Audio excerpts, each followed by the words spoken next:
Good morning, afternoon, evening, or nighttime, wherever and whenever you may be watching. I'm going to get right into the video today. So I'm going to be talking about 7 fragrances from the company Maison Rebatchi, who were very kind enough to send me 7 official samples. Thank you so much. If anyone from the team is watching this, let's get right into it. The first impressions on these fragrances are going to be quite quick because there's 7 to get through. Well, 6. First sample, Queer to Silly. I'm not going to review that because there's a video on my channel where I review the full bottle of this. If you've seen that, spoilers, this is quickly becoming one of my favourite perfumes. It's just fantastic. But the first one that we're going to smell from the samples is Rose Rabachi. I think this is one of the ones that I did smell in London, I think, but I cannot remember it. You would obviously assume that it's going to be rose forward. There's the samples, all official. I'll show you the boxes on each of them as well. But quite nice. I assume 2 mils. Really, really nice smell in the air.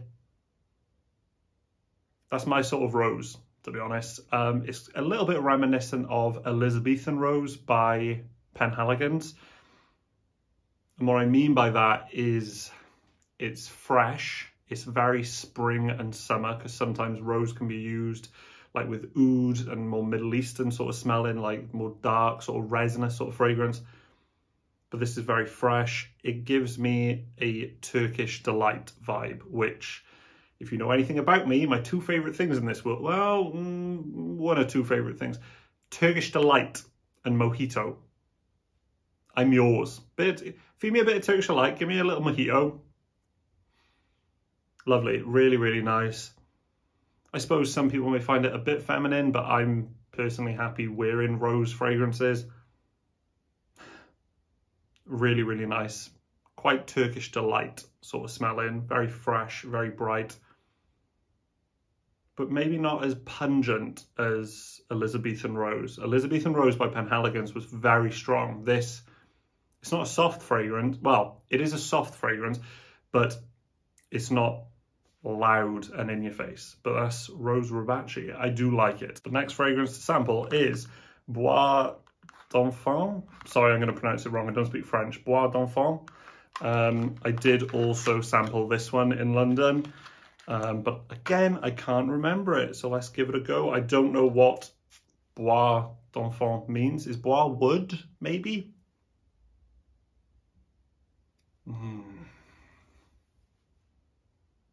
It's considerably lighter than Rose Rebatchi, but again, rose is a quite in-your-face kind of note. There's something in this which is giving me the vibe of a gin and tonic.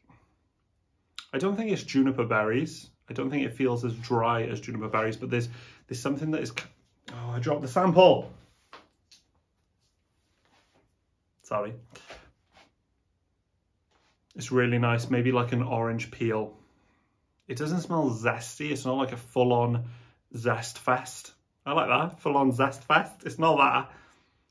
But I'm getting like a peel, like a lemon or probably an orange peel. I'd be curious to look at the notes on this. Really, really nice. I could imagine this being amazing in the summertime because it's got like that sort of aqueous, fresh gin and tonic kind of vibe. But it's not loud, it's not cloying, it's not sweet in a typical like bubblegum sweetness. It's sweet as in fresh fruit sweetness. Really like it. It is quite soft. Next up is another fragrance I'm not going to be able to pronounce. Joyeux, it doesn't even sound fresh. Joyeux Osmanthus, which I'm assuming is Osmanthus. I can't remember smelling this one. In fact, all the others I can't remember smelling. So these are really first impressions.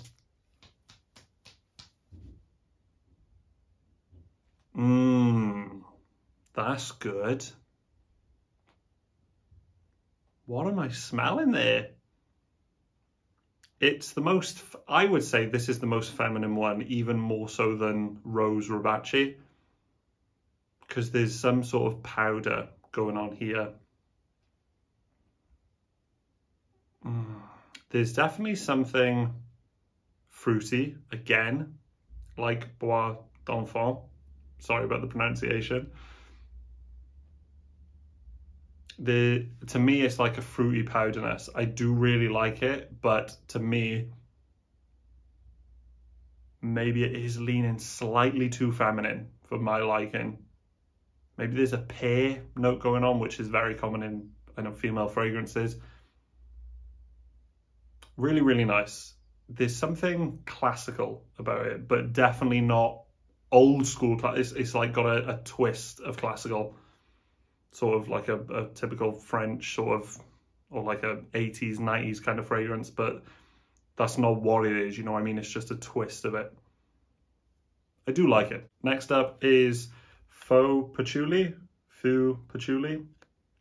Again, haven't smelled this one. I'm assuming it is patchouli. I have seen a lot of positive reviews on this one online, so I'm curious about this. Oh, wow, okay. The twist that I said Joyeux Osmanthus had, this is the same thing, just with masculine twist. This is giving me sort of chorus vibes. This is giving me slight, what was that fragrance called? Was it like CK Eternity? No, Eternity. Obsession, Calvin Klein Obsession. And more recently, something like Tonka by Laboratory Perfumes. There's definitely an old school Fougere twist to it. It's nowhere near as biting or as strong or as in your face as those 80s, 90s powerhouses used to be. It's refreshing. It is refreshing. That Fougere sort of aspect is just, it kind of smells cold almost and icy, refreshing. This is probably the most signature scent one so far. But you've got to like that sort of touch of classic masculine sort of. That's at least what I'm getting. I could be totally wrong. I haven't looked at the notes. There is something in the right there that is reminding me a little bit of like a Javoy Paris kind of vibe. Could be the patchouli. I'm not too sure. I haven't got much experience with patchouli, but I do like this a lot. Classic masculine twist, fresh, icy. Be a good fresh out the shower daily signature scent. Next up on the list is Jasmine Satin. This one I'm curious about as well, because I know this is one of I think the most recent offering.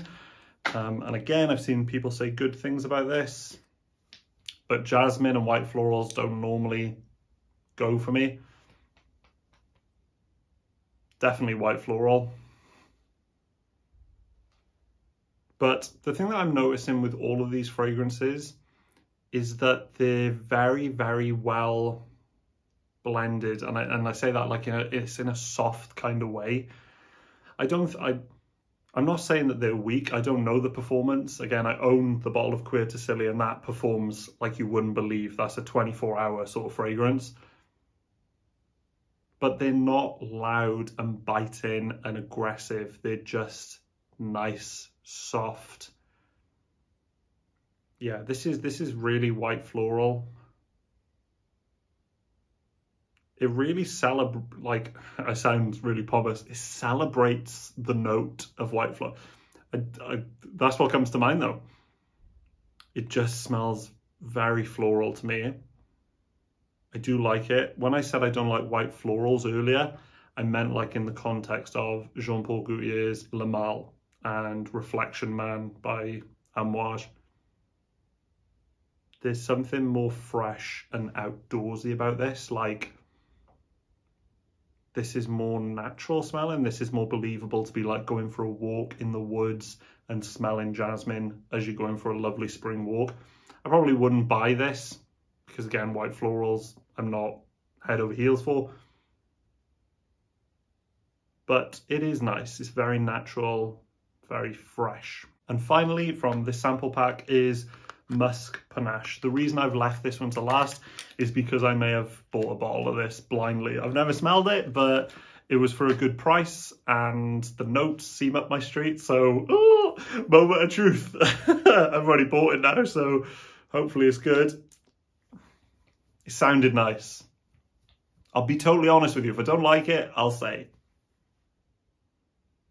I do like it though. I do. Getting like iris Again, I read the notes on this one when I bought it a week ago. Still hasn't arrived yet. Fresh. This, I said about, I can't remember which fragrance it was now. Faux Patchouli. I said that about being a daily signature scent. This is also signature scent worthy. It's not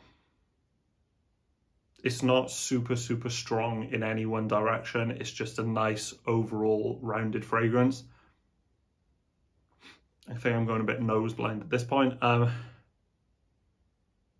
Just clean iris. There's a touch of like a Dior Eau for Men, Dior Homme Eau for Men, which is one of my favorite perfumes of all time. So that's good. And then there's something like a clean cotton / fresh towels kind of vibe, which I assume is down to the musk. I do like it. I won't go any more into it because I'll have a full bottle coming soon, and I'll give you my honest opinions and overall thoughts on it then. But it is nice, signature scent worthy. That's going to be it for this video, guys. Sorry if it's a bit longer than normal, but there was 7 fragrances to get through. Hope you enjoyed it. If you've tried anything by Maison Rebatchi, let me know in the comments. I personally think it's a fantastic house. I think it's going to keep growing and growing. The bottles are beautiful. The prices are fair. They're sort of around £90 for 50 ml, which is that sort of indie, you know, like that sort of price range. They do also 100 ml bottles, but I really like the house. I think there's a complexity, but it's not aggressive. It's soft and well-rounded. See you on the next video. Peace.